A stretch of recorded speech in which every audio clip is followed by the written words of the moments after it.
Evening all, welcome back to another episode of Pyramid Podcast with myself, Murph, Tomo, and Loro. Premier League's back, so going to cover all the top stories from that. City win, Haaland at the double. Arsenal got over the line versus Forest, but not as one-sided as expected. Newcastle made a big statement versus Villa, who struggled. Touch on the Sissedo and Lavia derby. Chelsea and Liverpool both look good, but both not great. Everton need a striker. Would Neil Maupay have scored by now if we were still playing? James Maddison shines on Spurs' debut, but they look vulnerable. What are their options for strikers? We'll look at debuts around the Prem, move on to EFL and wider football pyramid, and finish with a preview of Man United Wolves before Monday night footy starts. Boys, how are we, Tomo? Yeah, really good. Thanks, mate. Just really enjoyed the Premier League's comeback. It's been a long time. It feels like it's been a long time since we've been away. Obviously, with no international tournament this summer. So yeah, really excited to get sort of down into it. Laura? Yeah, echo that. Enjoyed the weekend, enjoyed the Premier League, enjoyed the EFL, enjoyed the non-league. So loads of fat to chew. Looking forward to getting into it. Good stuff. Well, let's start with Friday night footy then, boys. I think everyone started watching the Burnley documentary, got firmly on the Vincent Kompany hype train. Talks of Haaland's goal drought, and that lasted all of a few minutes back to his deadly form. What did you think of it? Yeah, well, we spoke, didn't we, on the last podcast about our predictions for the game, and unfortunately, my one came true. Basically said that Haaland would score within a couple of minutes, but actually, I'll tell you what, I was impressed with Burnley's response to the first goal. I thought they did well up until the second goal. I thought they were the better team. They looked good going forward. Probably, clearly, the sort of the difference in quality between the two leagues showed, in the sense of Burnley created a few openings, few chances, but couldn't quite get their finish away. And then obviously Haaland, that second finish was special. Like, it was just like completely ruthless. In the interview after the game, he told Jeremy Carragher and Gary Neville like exactly what he knew, that Alvarez was going to set him up, and he knew he was going to hit it first time, and it was just class, to be honest. And I think I'm right in thinking we all captained him on that FBL, so we're all happy in a way, even though we're United fans. But yeah, I thought it was a good game, and I really enjoyed it, to be honest. But City at the end of the day, just too strong. Yeah, I think Kompany used it as a little bit of a free hit, to be honest with you. I think two of their best players from last season, in Zaroury and Benson, were left on the bench. They went to a back three, which I don't think they played for the entirety of last year. And yeah, I was just quite surprised with how they set up. I think there was lots of new signings in amongst it, and I think Kompany just thought probably a difficult game to come away with 3 points. Let's have a look at some of these players in Premier League action. And yeah, they've got a free week this week because Luton haven't got a ground ready at the moment. So a couple of weeks to go back to the drawing board and maybe start their season for real. I think it might be against Villa in a couple of weeks. So yeah, a little bit disappointed, to be honest with you, because I expected a little bit more from Burnley. But yeah, I don't think they'll be in any kind of trouble this year. And okay, what you said about Haaland, just deadly, particularly that second goal. It's just, as soon as it dropped, you knew it was in the back of the net. Just a quick one, Snort. Let me just jump in quickly.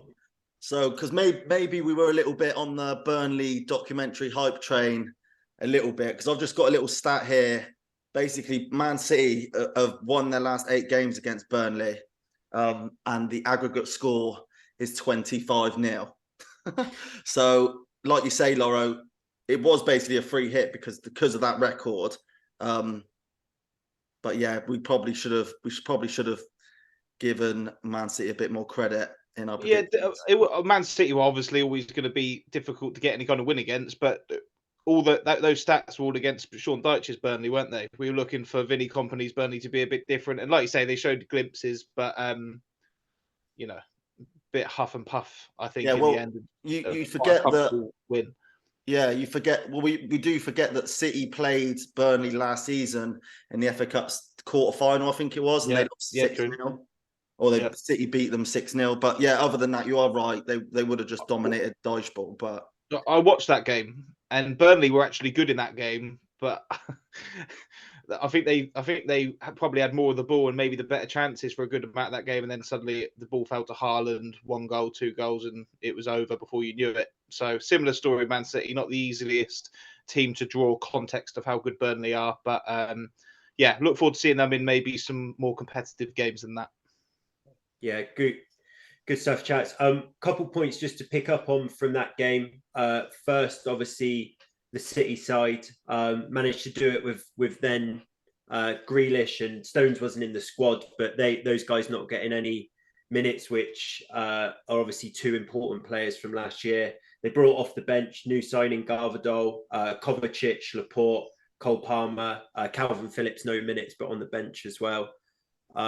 They just look as strong as ever. And obviously, we spoke last week about Paquetá. Tom, I don't know if any movements on that deal, the 100 mil move for him. I think he played for West Ham, didn't he, in the weekend? He played for West Ham. Moisey come out and basically said, look, everyone's got a price, and fair play. He basically said that Paqueta's had his head turned, but then wouldn't you if you were going to go to City under Pep. So, and the story tonight is that City are preparing a second bid, 70 million plus 10 million add-on, so 80 million quid, which will be about 100 million euros. I don't know how it converts, but I expect that one to happen. And they're looking at Jeremy Doku as well, who got a standing ovation for his performance in France on the weekend. So is he the Belgian? Yeah, the Belgian 21-year-old winger. I think they want him to replace Mahrez. So if they get Doku and Paqueta, then they'll probably win the lot again. But yeah, let's maybe we should move on to another fixture, because I'm sick of talking about City being class. I just before we move on, I just want to raise one more point, and then we'll get on to Arsenal next. I don't know if everyone would have seen it. 2-0 up at half time. Haaland's walking off the pitch and he's having an argument with Pep, and Pep then the Sky cameras are following them, and then Pep turns and pushes the camera. I saw something earlier with Shearer and Mika Richards, might have been from Match of the Day, with Shearer basically saying that he'd be royally pissed off with that. Because basically, wait till you get back into the changing rooms. If you're that desperate for it not to be seen on camera, why are you then pushing cameras away that are just doing their job? So just your thoughts on that, and that from Pep. Well, that's the one thing I really dislike about Pep, and obviously you can't say too much against him, but it was another one of those instances where it was sort of like, look at me, even though we're 2-0 up and we're dominating the game, I'm really still not happy, and I'm shouting at the players and I want more, and look how much of a perfectionist I am. It's like when they're 5-0 up and he's screaming at the players on the sidelines, and then they get to the Champions League semi-final against Real Madrid the year before last, they're behind, and then he's slumped saying nothing in the dugout. So without digging into him too much, because he's obviously very, very good, I agree with Shearer there. Just wait. If you don't want the camera, firstly, don't touch the cameraman's camera. And if you don't want him to film you, do it in the dressing room. So I just think he does that for show sometimes, and I'm not a fan of it. I agree. And the one that pissed me off the most was the Nathan Redmond one. When I think he did it for Southampton, and he was telling Nathan Redmond how much of a good player he is and how he should be playing sort of like good football, blah blah blah. But with respect to this incident, actually, I don't think he did much wrong. Like, he's basically having a go at Haaland for having a go at Bernardo Silva. But yeah, that's just Pep, innit? He's just so intense. I don't think he does it on purpose. I just think he's such an intense bloke that he just has these sort of outbursts, and it does look like it is a bit sort of for the cameras, but yeah, it is what it is. I mean, you take it as a City fan and as City players with what he's achieving. So yeah, so boys, let's move on then. Move on to the lunchtime kickoff from Saturday. So Arsenal kicking their season off, beating Forest. Actually, I didn't get to watch the game live. I was stuck in traffic on the way back from London, but obviously listened in on the radio, listened a bit about the troubles beforehand with moving all to e-ticketing and fans not being able to get on and it being delayed by half hour. But game did get underway to start with and looked like it was going to be one-sided. Nketiah scoring, I think, his 16th goal in 18 starts, and then Saka picking up where he left off and hopefully showing us all that it wasn't a one-season thing. I take it you boys both watched the game. Thoughts on Arsenal? Yeah, I was really impressed. Like the first half, like they were electric. Like Odegaard, Martinelli, Saka, they just looked, and Nketiah, they were just running all over Forest. Declan Rice, I thought, had a good game, a solid debut. Jurriën Timber looked good until he got injured.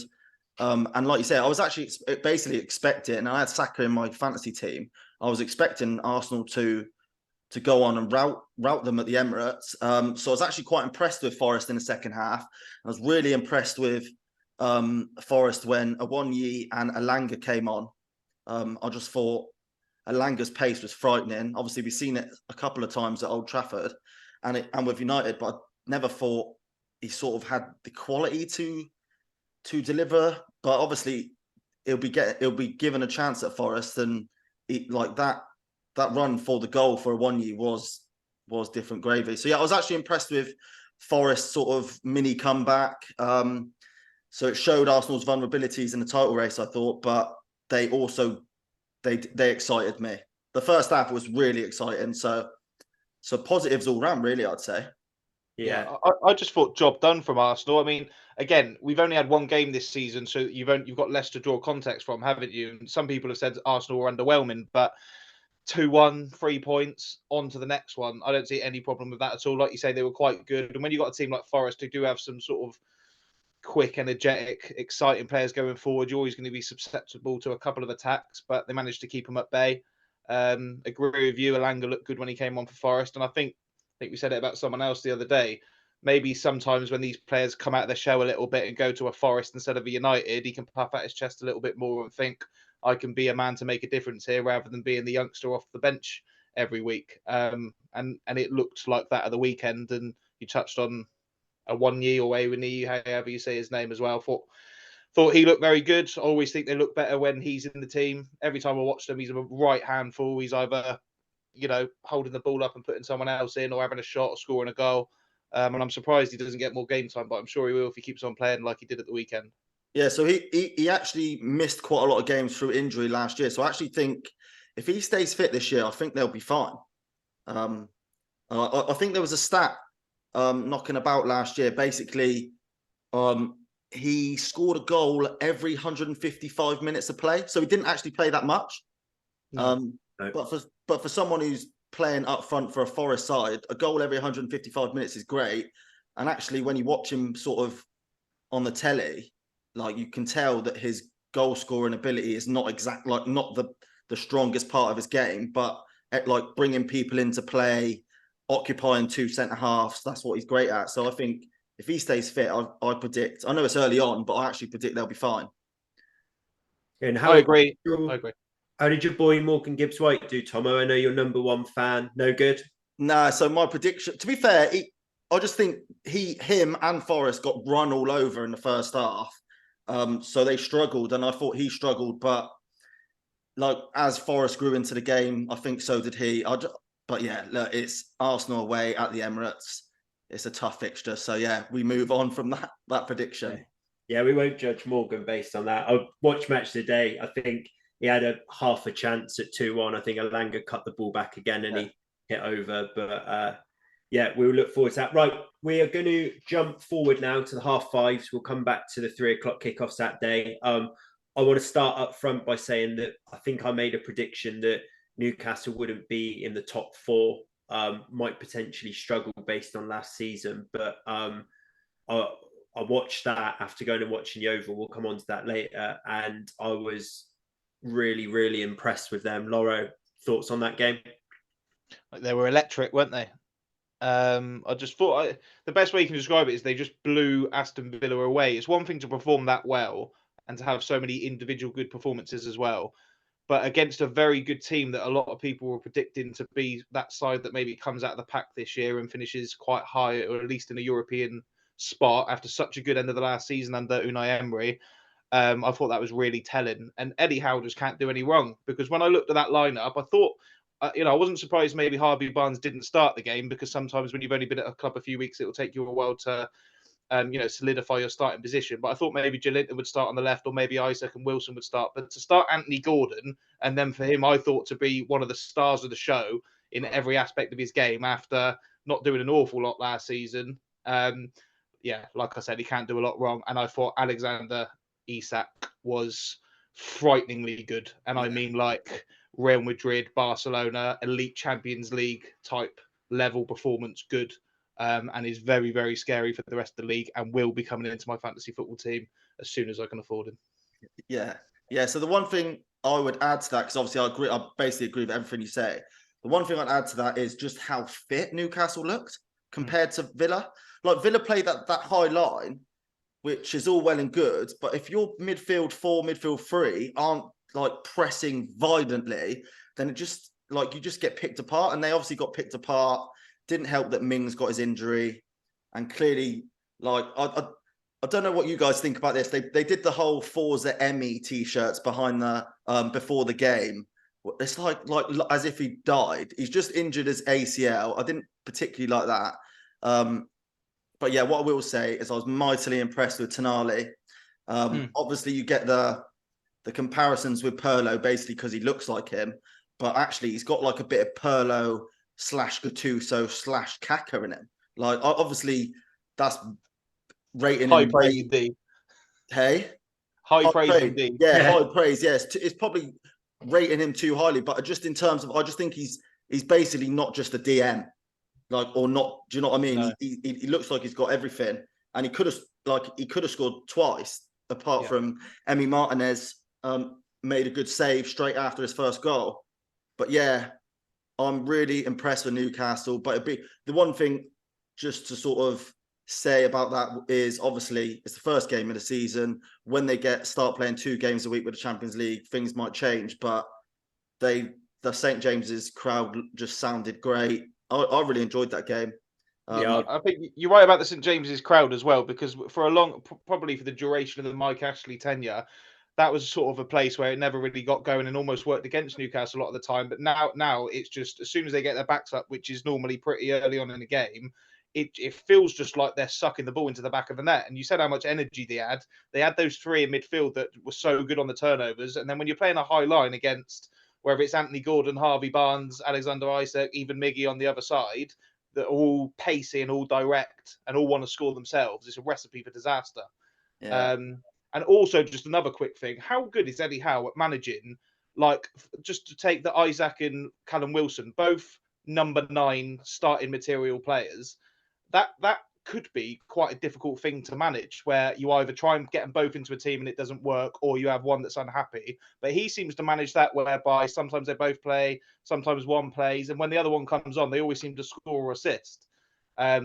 So yeah, high praise for Newcastle, high praise for Eddie Howe, and exciting times ahead, I think. Yeah, he's riding crest of a wave. How he is doing very, very well. Just another, obviously we spoke about Champions League starting to happen. Have they got the squad depth, that sort of thing? Just to add as well, their next 3 fixtures, they go away to Man City, they then host Liverpool, and then go away to Brighton.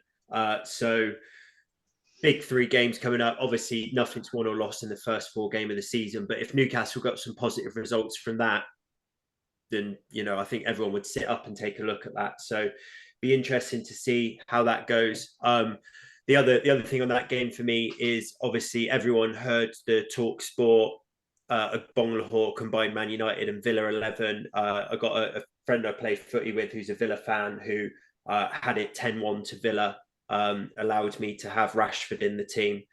So I've revisited that with him, and he's allowed me to now have Wan-Bissaka at right back as well. So managed to get it to 9-2, which is good. So we're making positive strides in that. So next, boys, we'll move on to Sunday because I want to pick up on this game and what was the Saicedo Lavia derby. Chelsea-Liverpool. I thought both looked really good in spells. Both looked really vulnerable in spells. Neither team there. Both looked like they were missing something in midfield from a holding perspective. But Tomo, if you were a fan of either club, who do you think's got the happiest set of fans? Well, yeah, I would say Chelsea, just for the simple fact that they finished the game stronger, definitely had the stronger second half. And to be honest, I just really love watching. I know he's really expensive, and he's probably the reason why so many DMs are going for 100 million plus this summer. But I really, really enjoyed watching Enzo Fernandez play football. He just sort of just he just sort of strides across the pitch like he just like he owns the place, and I just love watching him play. And you can almost, when you see him play, you can almost feel like, and you can see his sort of mind working where it's like 1 or 2 steps ahead of everyone else.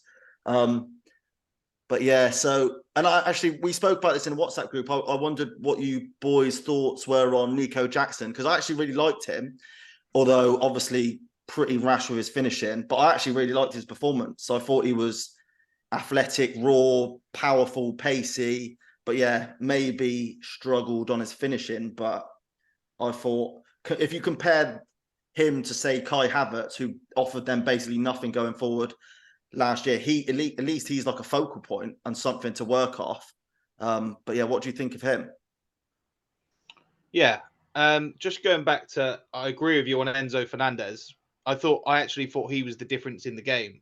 I think Liverpool started, as they quite often do, sort of full-blooded attack and finding spaces, and sort of the other team taking a while to adjust. But I thought once the tide turned a little bit and Chelsea got their foot on the ball, Liverpool were crying out for that central defensive midfielder that they're trying to sign and don't seem to be able to get hold of, because they just didn't have anyone to turn the tide. I thought from maybe the 30th minute onwards, it was pretty much all Chelsea. And the only thing Klopp could do come the end of the game was take off Mo Salah, throw on a couple of, Harvey Elliott and the young lad, Doak, was it? To try and change things up and get some more energy in there. So I agree with that. But I think Jackson's going to have a lot to work on if he wants to be. There was a lot to like about him in terms of, like you say, his athleticism, his involvement in the game, his energy. But you can't be missing chances like that every week. I thought there was a couple of gilt edge chances that he could have put away there and turned that 1 point into 3. So obviously they've got a good coach there now in Pochettino, and hopefully you can get the most out of him. But yeah, quite wasteful, I thought, in front of goal, albeit, like you say, probably quite endearing to the Chelsea fans with how energetic and involved he was in the game. I thought as well that he struck me in everything a Chelsea striker has been over the last few years. Now, take Havertz out of that with that kind of dynamic, the pace, that sort of thing, because I think he was multi-positioned. I thought that kind of Lukaku, Werner, looking back, Morata, Batshuayi, all of those sort of, like, they look quite athletic, they look quite strong, they seem to get into positions, but just wasteful in front of goal. He does the chances that he had from there, and obviously it's early to say, he doesn't strike me like someone who's going to get you 20 Premier League goals, which if you're going to be a top 4 side, you probably need from a centre forward or a forward thinking player. So I'll obviously give him time. I'm not going to judge him off Liverpool at home, but yeah, if he's going to be the main man through the middle for Chelsea this year, then I think he'll have to work on his finishing. Tomo, just to go back to what we coined Saicedo Lavia derby, just wondering if you could give us a bit of an update on latest for both transfer dealings and whether, I know Saicedo, I think here we go with Fabrizio, but anything to add on Lavia as well? Well, yeah, so just as we're talking now, I'm tweeting about Saicedo is now a Chelsea player, contract signed, medical done, and then Lavia, just before we come on air, Ornstein tweeted saying he's chosen to join Chelsea, which I know we chatted about this before we come on. I'm actually surprised about a little bit, because I don't think Lavia goes in and plays as much as he would if he had joined Liverpool. I think obviously with Caicedo, basically it would be like Caicedo, Gallagher and Enzo, or Caicedo, Enzo and Chukwuemeka. I don't think Lavia will be an automatic starter. But then when you looked at Liverpool yesterday, they were crying out for a DM, like absolutely crying out for one. And if he goes to Liverpool, he's just a starter. So I do get the argument that he'll probably earn more money at Chelsea. He'll probably sign a 12-year contract, so he secured his family's future, blah, blah, blah. But as a player, I would join Liverpool over Chelsea in that particular context. I don't know, what do you think, Murph? Well, for me, I think that you're right that his decision thinking there is like a 8+1 year contract where he can guarantee a pot of money for a certain amount of time. But in my mind, at 19 years old, with someone who's clearly got the potential to play at the top level, that's a really, really worrying trail of thought, if it is that, where a player is already thinking about what he's going to make over the next 8 years. Do players ever tend to stay anywhere for 8 years? Probably not. So he'd move on within that time. If he's any good, then he'd sign a new deal on new terms within that. If he's not, he'd leave. I guess he's got a bit of stability there about getting his contract paid out if he's got years left on it. But from a Liverpool point of view, I'd be thinking, look, if he wants to go and sit on Chelsea's bench and earn the most money that he can, then maybe he's not right for us anyway. So yeah, I think that if he does go to Chelsea, that will speak more volumes on him rather than anything else. Just to add on that, just not that I'm a huge Lavia fan, but he might think he's better than Caicedo, or he might think he can get in the team and start. True. No, he's a young footballer. He might have aspirations to challenge his way and work his way into the first team, which isn't, beyond the wit of man for him to do, because he does look like quite a good player. Yeah, I agree. I agree with that. But let's just put it this season into perspective. Chelsea have no European football. Liverpool are playing Europa League, so even if he's not, do you know what I mean? So he'll get more games at Liverpool. No, I agree. I was just going to say, like you said, in this context, it's quite surprising that because he will just start for Liverpool. But I was just playing, not devil's advocate, but just putting another spin on it. He might think, oh, no, I'll go and play for Chelsea. Sometimes it's the London thing as well, isn't it? Players want to go to London rather than go up north or whatever. So I'm sure there's multiple facets that come into the decision making. But yeah, I agree with you. I'd be going to Liverpool if I was him, because he just sits in that midfield and it's exactly what they need.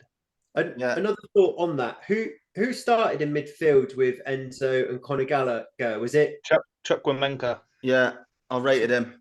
So yeah, but Lavia might be thinking, well, there's space for both of us. If Conor Gallagher goes, could their midfield be Enzo slightly further forward? He looked like he was pulling the strings, and Caicedo and Lavia next to each other. Suddenly, does that look like it would be a close to £300 million midfield between the three of them? He might be thinking, well, hang on, I will start. I don't need to be better than Caicedo. I'll start alongside him. Yeah. Right. So anyway, before we move on, Snort, let me just have my Andy Gray and Richard Keys moment. So I want to leave you with this. Douglas Luiz, Liverpool. I'm not going to laugh at you. And I'm not speechless either. The thing I'll say with Liverpool, I think that would be a great signing, by the way. I do really rate Dougie Luiz. The one thing I'm going to say to that now is Liverpool have found themselves in the most horrifying position where there's a couple weeks left till the deadline goes. Everyone knows they've got money because they were willing to put 110 up the back of Caicedo. Lavia has turned them down where they've offered 60. So it reminds me of United, mate. It really does. Desperation towards the end of the window. We know you've got the cash there because you were going to drop it on Caicedo. You've got 2 weeks to get this sorted, and we know you need one, probably two midfielders. I think they'll end up paying a really, really overinflated price for someone. And, if you have Villa and they came in for someone like Dougie Luiz, you'd just yawn and go 100 mil. I'm speechless. Laura? What, Douglas Luiz, Liverpool? Yeah. Not for 100 million. I'm not as sold on Douglas Luiz being a Champions League title challenge winning material midfielder. I'd need to see a little bit more. But I was just thinking, who else is there? I'm not sure there's an awful lot of options available to them at the moment. So maybe. Oh, just a quick one, because I've got one thing on my notes that I wanted to ask you boys about. So Reece James, new Chelsea captain, came off. Pochettino said he was tired, not injured. I was a little bit suspect about that. Do you think making Reece James captain, considering he's the most injury-prone player I've ever seen, do you think that's a good shout, or you'd want sort of a durable player who's going to play every minute, wouldn't you? Yeah, I guess that he's the academy boy now that Mason Mount's gone, but you got Thiago Silva there, who's a ready-made leader. Whether Poch is thinking Silva's got 1-2 years max left in him, so we don't want to then be doing a recaptain, but someone who can't stay fit.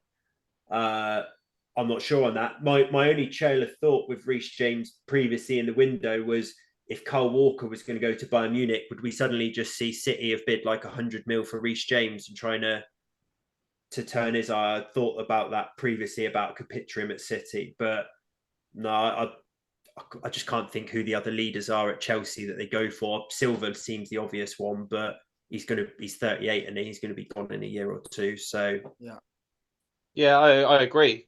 Seems a little bit of a weird one considering he seems to play a couple of games at the start of every season, then get injured for over half the season or whatever. But maybe it's just a little bit of a carrot that they've dangled in front of him to give him, I don't know, a little bit more impetus in trying to stay fit. But no one's trying to get injured, are they? So it's a difficult one to explain. Just very quickly as well on yesterday, you just reminded me because I thought Chilwell and James played well, and they were very high up the park and made it difficult for Liverpool. We didn't see an awful lot of Trent or Robertson going the other way like we did when they were so good, did we? And I mean, nothing. I can't remember Robertson getting forward hardly at all and causing much problems, and not even Trent either. So either that's another really good plus point for Chelsea that they've managed to snuff that out, or are we seeing the end of that? I mean, because for a while they were formidable, weren't they? The pair of them, no one could get anywhere near them. Yeah, I think with Robertson, I spoke last week on the pod about a friend of mine who supports Liverpool, saying Robertson's not looked great and they're a little bit worried about him. I wonder with the Trent thing as well is like this transition of you need to move into midfield maybe means that we're going to see him playing in a weird way deeper because he's not overlapping or bombing on, or he sort of he played that through ball for the Salah offside goal, but he wasn't sort of in around the box. Whereas Chelsea, it was like you suddenly, I mean, both with the Chilwell disallowed one and the goal, it's like you just had your fullbacks kind of highest up the pitch. And maybe it is, Robinson might be burnt out after a fair few years of doing that now, and Trent having to get used to what's this now hybrid joining midfield role. Boys, we best move on. Loro, Tomo, we all did our predictions for where Harry Kane would be this year and next year. I think we had Tottenham, Man United, and Tottenham. I think I might have even gone Liverpool. 24 hours later, completed his move to Bayern Munich. Had a chance to win a trophy, lost 3-0. Dani Olmo hat-trick, so not gone to plan for him there. But we spoke about that at length. Let's talk about Tottenham now. Son made captain. What did you think of their performance against Brentford and particular James Maddison? Yeah, I thought he was really good. We all know his quality. He's class when he's fit. He's Leicester's best player, and his whip for Romero's first goal was just like absolutely salubrious. I was really impressed with Yves Bissouma, who sort of like is a player we've all sort of forgotten about because basically because he was injured for a lot of last season, didn't quite do well, but then no one did well under Conte last season. And then that Dennis Udogie, the young left back, I was really impressed with. But yeah, I think that game there will basically be a microcosm of Tottenham's season. They'll look good going forward. Might not have the cutting edge because they don't have Kane anymore, and Richarlison's not like an elite finisher, even though he is Brazil's number 9. And then obviously they'll look vulnerable on the way back. And I thought Brentford could have had a couple more. Tottenham could have had a couple more. It's quite an enjoyable game, but yeah, I thought a draw was a fair result. Laura? I agree. I thought draw was a fair result. I think I predicted when I thought Kane was going to be there that Tottenham win 5-0, and I apologise for that because it's probably not giving the most credit to Brentford, because you've got to remember that's a tough place to go. A lot of clubs go there and struggle to get anything. I mean, Man United's the obvious one that sticks out last season. They're a very good side, well coached at home. So I think for Ange Postecoglou's first game, there was lots of positives. You've touched on most of them. The left back was really good, Udogie. Bissouma, I thought was brilliant. I actually thought he was the best one on the pitch. James Maddison, I know it's got the captain's armband after, was it Romero went off? So obviously he's sort of Son was the captain. Oh, sorry, when Son went off. Son went off, they gave it to James Maddison, which was, I just thought that was quite surprising, but good for him. They obviously see him as a senior player. They need a striker. But I thought they looked good, well organised, and well coached as well. I was watching Kulusevski on the right like a hawk, because I needed him to have a shot on target for one of my bets. And I was really annoyed at him from my point of view, because he was being far too disciplined in the way that he was playing. But I did notice he was tracking back well. He was making sure that they were, they had numbers behind the ball. He was keeping close to the touchline in possession. He was coming in when it was on the other side. So I think there's lots to be pleased about for a Tottenham fan. But again, we'll see a lot more as after 5 or 10 games what Postecoglou's Tottenham are all about. But I think the biggest thing is I do think they're going to need a striker, because Richarlison didn't score any last year, did he? He scored one Premier League goal. But just a quick one on that captaincy issue, little social media quirk for you boys. Obviously, Postecoglou announced Son to be the captain and then Romero and Maddison to be his vices. And in response to this, Eric Dier unfollowed Tottenham on all social medias. Thanks, Eric. I think that sort of proves why he's not captain. Yeah, I think that just justifies their decision if he's going to be that petulant. Sorry, Eric, but not what we're after in our captain this year.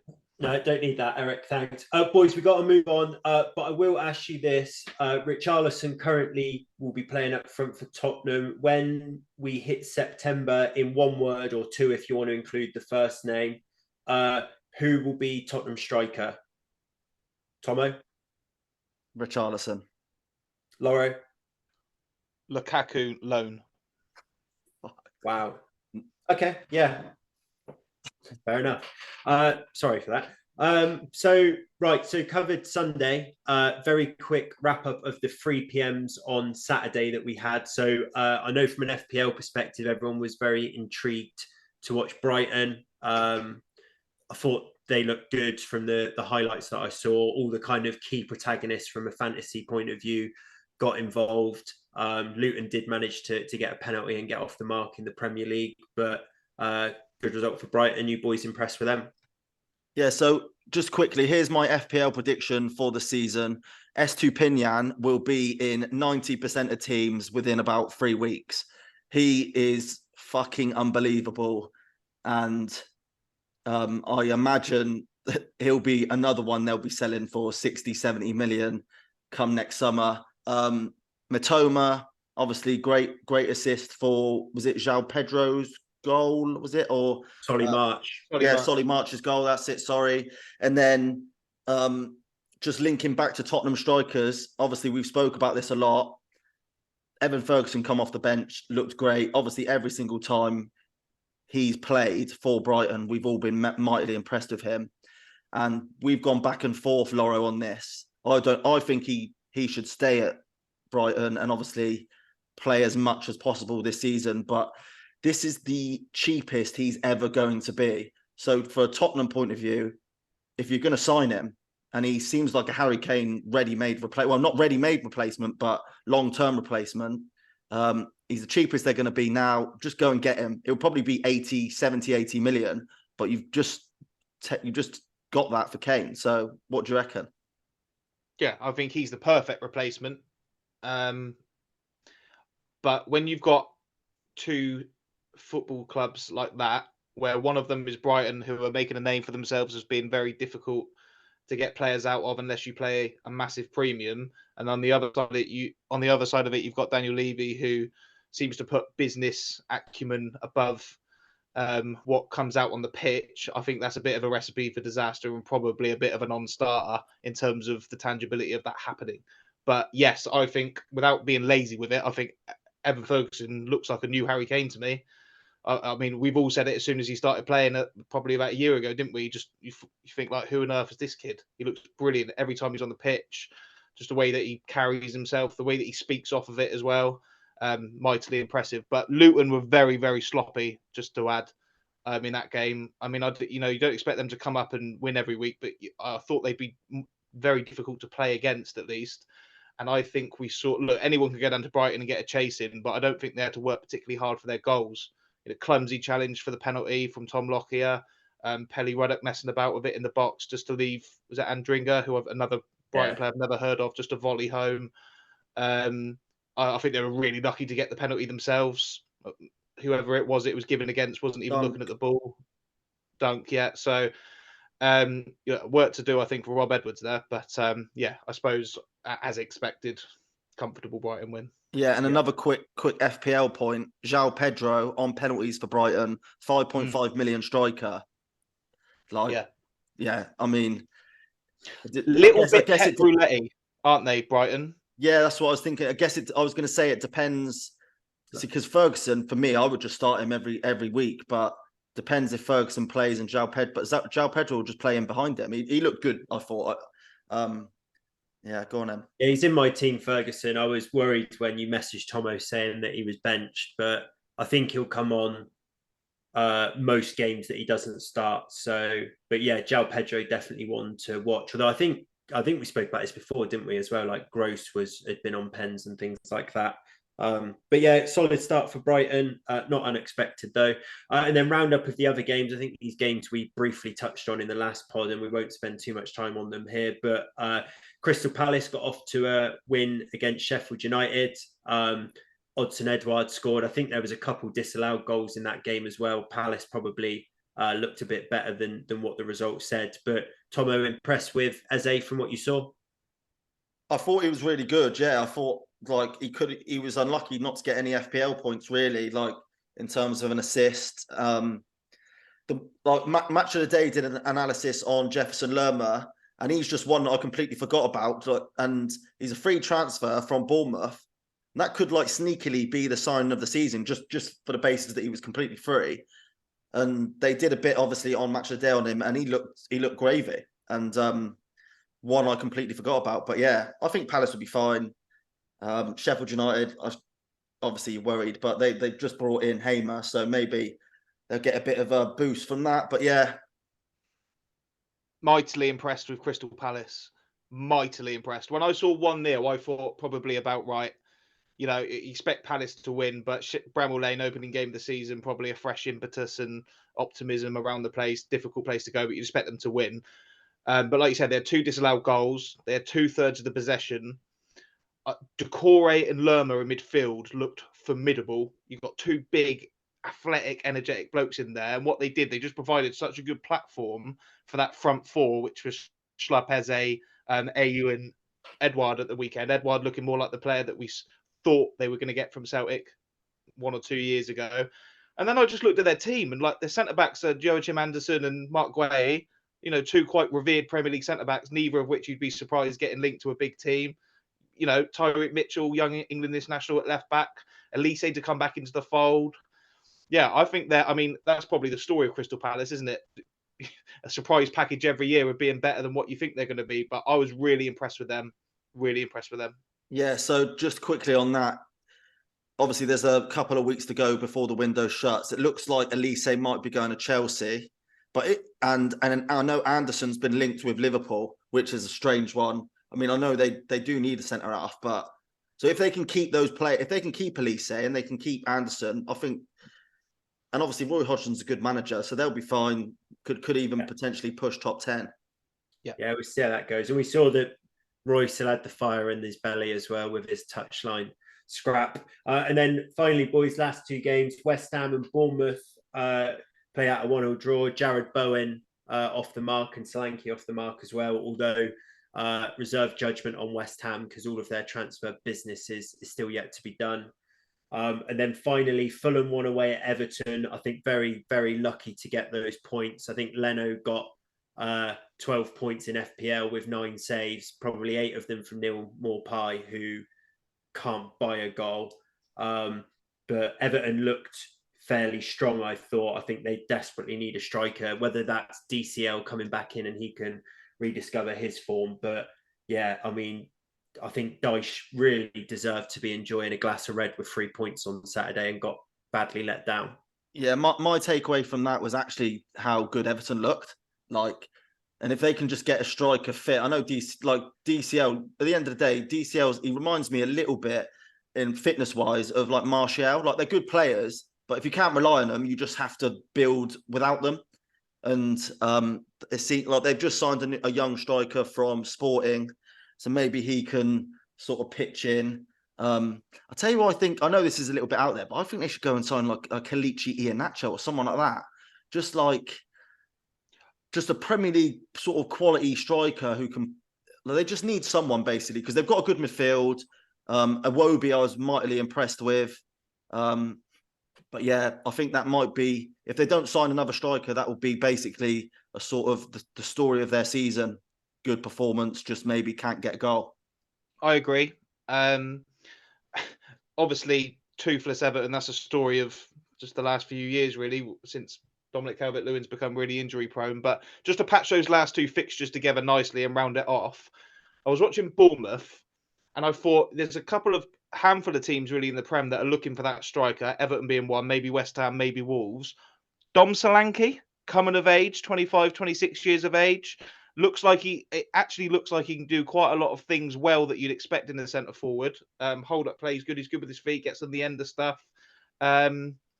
And possibly, I mean, he's got 1-in-1 this year, which is a good record. I actually looked at his Wikipedia and expected to see him have a little bit more than the 6 goals that he scored last year. But I think he might be one that's due to come of age a little bit and possibly a target and an attainable target for those kind of teams. Yeah. Not a bad shout at all. Right, boys, we best move on. Everton, just to finalise, I think they've got Jack Harrison in on loan. So let's move on to Leeds, Loro, and a bit about the Championship. I think they had a bit of a late sucker punch, didn't they, against Birmingham, a penalty to lose 1-0. Yeah, they did. It was not a lot happened in the game, but obviously, like I said last week, we've got Willy Gnonto refusing to play. It sounds, although they haven't confirmed it, like Luis Sinisterra is doing the same. Tyler Adams isn't there, and we know he's open to go in. Jack Harrison's gone out on loan. So the only thing I can say at the moment is I'm very impressed with Daniel Farke and the way that he's leading and the way that he's sort of approaching what's going on. There's a big transition to be had. We're learning lessons of how we've been run in the past and seeing the downfalls of that. But I think he'll get a good few players in. I'm happy with Joe Rodon. If we can sign a striker and a couple of players that actually want to be there, that Daniel Farke wants, we'll be fine. So I'm not reading too much into, Dan James giving a penalty away in the 90th minute at Birmingham. And I actually think we did okay with the team that we put out to even be in that game because there was a big buzz at Birmingham. They've got is it Tom Brady, the big NFL player that's gone in up there? There was quite a big, it was the main thing on the EFL highlights. So I don't like the pink kit, but I'm happy with Daniel Farke and I think we'll be fine. And like I've always said, I think August is just probably going to be one just to try and get through for us and see what we can do in the transfer window. And from September onwards, hopefully we'll be a different kind of outfit and proposition to play against. Good stuff. And then a bit wider, we obviously have touched on previous pods, the other relegated sides now they've started. Leicester followed up opening day win with a win away at Huddersfield, probably as expected. We'll come on to Southampton in a bit, but they got a ding-dong 4-4 with Norwich. Coventry bounced back from opening day defeat at Leicester, beat Middlesbrough 3-0, which is a great result. Plymouth went and got a draw at Watford after a strong start for them, followed that up with a great draw at Watford. So they look like they're adapting to life well. So, yeah, and Hull won again as well, beat Sheffield Wednesday 4-2. And Ipswich again beat Stoke, got another 3 points. So McKenna started great there. So, yeah, but let's focus in on Southampton, lads, for a couple of minutes. So 4-4, obviously a bit of a ding-dong game, but now have lost Ward-Prowse, who's obviously their main man. Lavia looks like he's going as well. Opening day win, 4-4 draw there. General thoughts on direction of them with those boys out the door? Yeah, well, obviously that game is just one of those mad championship games that you best not to overanalyze and just kind of like move on. But what I did notice was another one who I think may be going out the door. I reckon my prediction is Walker Peters. He's still there. He's a Premier League quality player who should probably leave. Got Che Adams, contract situation. I think he's not signing a new deal and his contract runs out next summer. So one to look out for, maybe potentially on the move. They'll be fine with Armstrong up front though. He's obviously a really good championship player. I was quite impressed with Norwich. I missed Ashley Barnes going to Norwich, and obviously watching that Burnley documentary, I was impressed with his sort of leadership qualities that were sort of on show. So one to look out for. I think he's a good signing. Obviously, he doesn't get that many. Oh, he didn't get that many goals in the Championship last year, but the sort of documentary made me think he'll be a good player to have around the dressing room. Just a good game, just one of those good Championship games that just sort of makes no sense, but is really entertaining. I said a couple of weeks ago about Russell Martin, I said his biggest challenge will be still being there for long enough to have time to implement the style of football that he wants to play in amongst a transitional period in order to kick on and maybe, reap the rewards of what he's trying to do. And in games like that, you've just got to make sure that you don't lose. And having Che Adams and Adam Armstrong up front, you're always going to score goals. In any league, if you've got two decent strikers, they will get you out of trouble. Because I actually thought Norwich looked really good. Ashley Barnes is a good signing, so Stacey, who they took from Bournemouth. And they've got a bit of a wild card manager there, haven't they? And David Wagner, who did a good job at Huddersfield, but seems to have failed miserably everywhere else he's been since. So be interesting to see how that one turns out. But I'm actually, I know Leeds are in the same league, but I'm hoping that I think Flynn Downs would be a good signing, by the way, for Southampton. I think he's coming the other way from West Ham. Obviously with Russell Martin at Swansea before, so he'll be a good addition to that midfield, a good replacement. They've also got Nathan Teller, who you'll know from the Burnley documentary was the top scorer last year for them. It's the only thing I've watched over the last 4 days. Must have spoken about it 10 times. Like you say, one of those manic Championship games, but Southampton will be, getting the penalty in the last minute and getting it converted, point on the board, move on.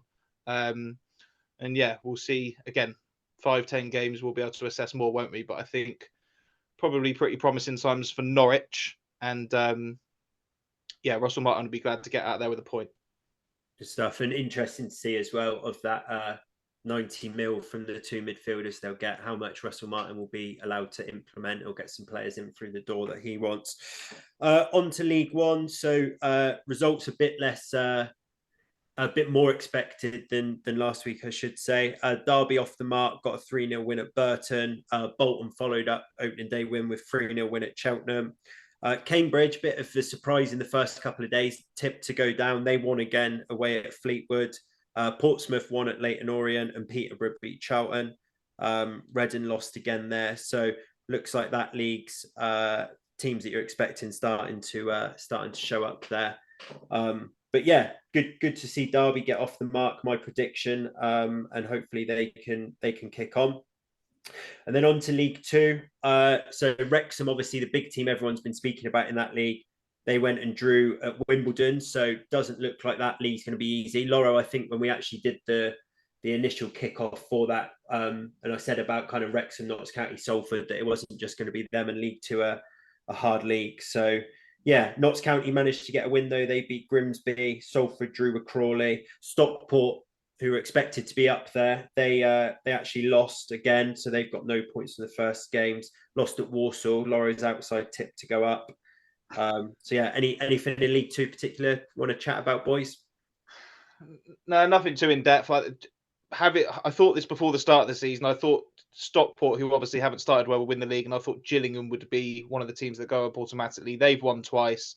They look really strong. And what they've got that the teams like Wrexham and Notts County don't have is a little bit of experience in that league, good momentum coming off the second half of last season, and obviously a good manager in Neil Harris, who I know you were surprised to see not at Millwall when we spoke about this last time. So,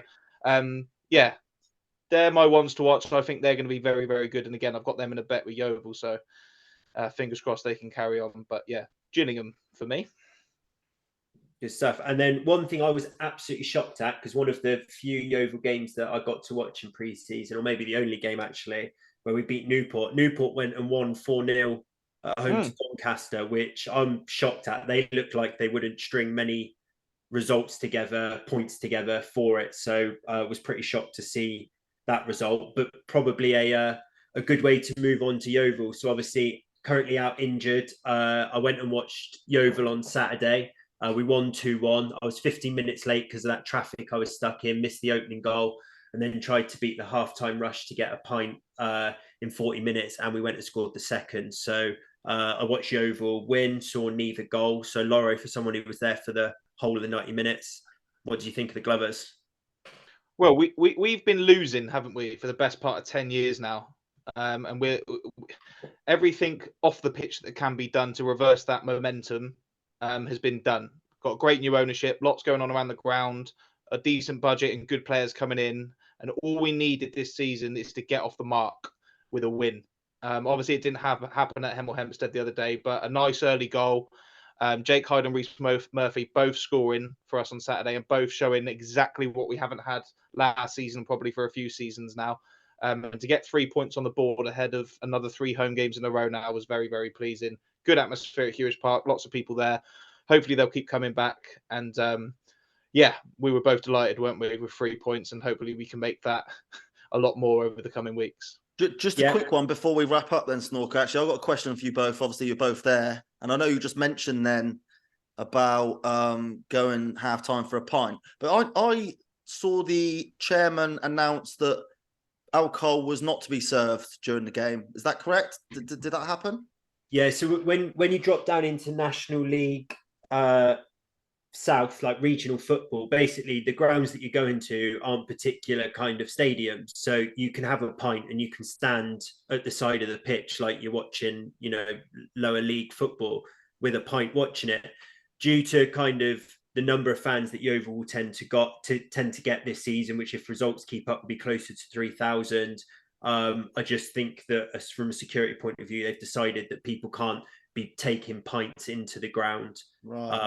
For the game. You can still go outside and have one afterwards. I think they've still got their corporate hospitality where you can have a beer before and after and during halftime of the game. So it's not that alcohol not on the premise, just not in the stadium during the game, which you'll be able to do at most away days. Yeah. But yeah, so Yeovil looked good. Torquay lost, which was a bonus. We're both going to go and watch Truro home tomorrow, so hopefully on Thursday's pod we can be celebrating another 3 points. Boys, conscious of time, but quickly want to look ahead to Monday night football before we wrap up. United, and obviously we can talk about the result on Thursday with that as well. Laura, I'll come to you first because me and Tom are going to have rather biased views, but what are you thinking for United this year, and specifically what you're thinking for tonight against Wolves? I think you'll win comfortably tonight against Wolves, because Wolves are a team that are in disarray, aren't they? They've just lost their manager a couple of days before the start of the season. They've had their core ripped out of them with Raul Jimenez leaving, Ruben Neves leaving, Nathan Collins leaving. 2 of them to Premier League clubs as well that would normally be seen as competition and a rival club, respectively. So I don't think Wolves are going to be good enough. It's at Old Trafford tonight, isn't it? I don't think they're going to be good enough to go to Old Trafford and get anything. And I expect a comfortable, 3-0 odd win for Man United. But I think your season will probably rest on how good the new striker is, because I think you've got a really good midfield now. I think Mason Mount's a good sign-in. I think you look like you've got good balance in there with Casemiro and Fernandes. For me, like I said to you both earlier in the WhatsApp group, Rashford has to play on the left. That's his best position. He's even come out and said on one of the podcasts recently that's the only place he really wants to be playing. He struggles on the right and he gets bored up front. I think he said something similar too. So you want him in his best position. So hopefully that Rasmus Højlund will turn out to be a good signing. I like the look of him, but obviously he can't play tonight. But then again, I don't think you'll need him. So I expect a comfortable win for Man United, and I would at the moment say you are comfortably favourites to finish in the top 4. Just a quick one. Just a quick one before we go. Chelsea have just announced Caicedo, 150 million British transfer record, 10 million more than Declan Rice, who you boys think is a much better player. But yeah, good signing. Tomo, final thoughts on United tonight? Looking forward to watching them. I know you sent me a 3-minute montage earlier, which has got the juices flowing, but expecting goals and comfortable win tonight? Yeah, I agreed with everything Loro said, but in terms of tonight, I think I think Rashford will get a couple. I think Garnacho will get a couple. I think Onana will have some scary, hairy moments, but all in all, it'll be a comfortable win. Cool. Yeah, I agree with that. I'm actually going to make a bit of prediction, because I really want him to, because I can't have Twitter calling him 007, but I think Mason Mount might score tonight and get his United career off to a good start in competitive fixtures. But boys, that's all we got time for. We'll be back on Thursday. We will look at how wrong we got the United prediction there. pick up on all the midweek action results and any transfer news that have happened. But yeah, speak to you boys soon and speak to everyone else soon. Cheers.